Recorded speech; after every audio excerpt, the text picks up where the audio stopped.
অন্নপূর্ণা যোজনা নিয়েও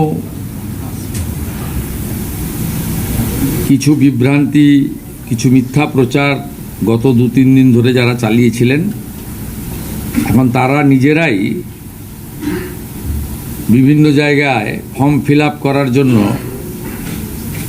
এগিয়ে এসেছেন এবং জনগণও সহযোগিতা করছে। আমরা এর আগে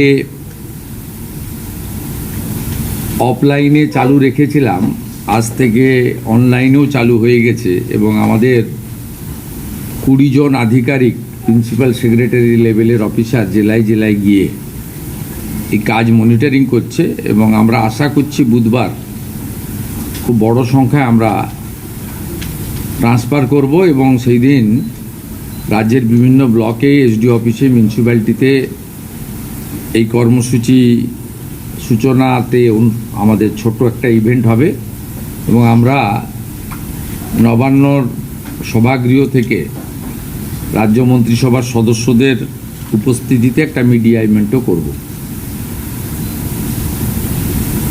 আমি এই সংক্রান্ত আপনাদের কাছে কেন আমরা বিস্তারিত তথ্য সংগ্রহ করছি, আমি এর আগে ওই রাকিবুল শেখের কথা বলেছিলাম।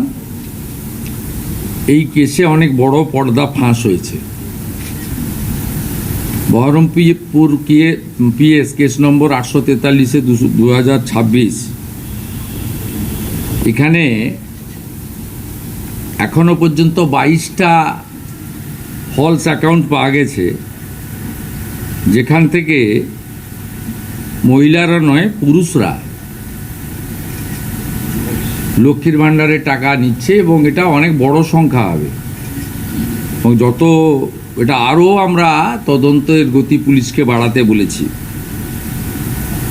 22টা অ্যাকাউন্টের মধ্যে 1 account is linked to Rakibul Sheikh.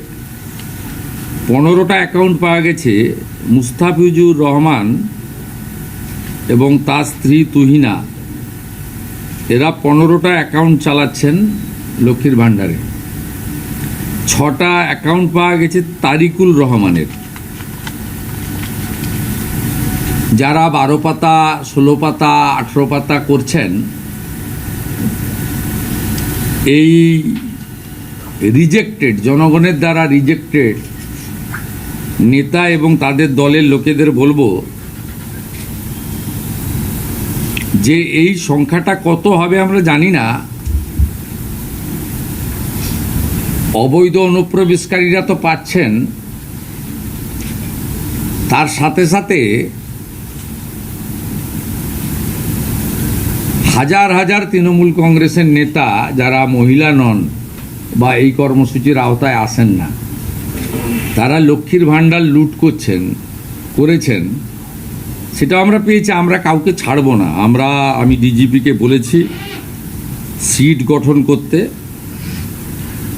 এবং যেহেতু মানিটারি ডিফলকেশন আছে, মানি লন্ডারিংয়েও এদের কেসকে ট্রান্সফার করার জন্য আমরা ডাইরেকশান দিয়েছি।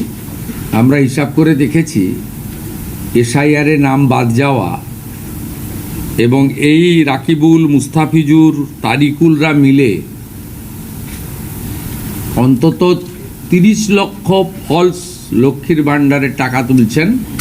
30 লক্ষ গুণিতক 1,500 টাকা করে যদি হিসাব করেন, কত হাজার কোটি টাকা আপনাদের জনগণের টাকা কিভাবে এরা লুট করেছে। এই লুটেরাদের পার্টি,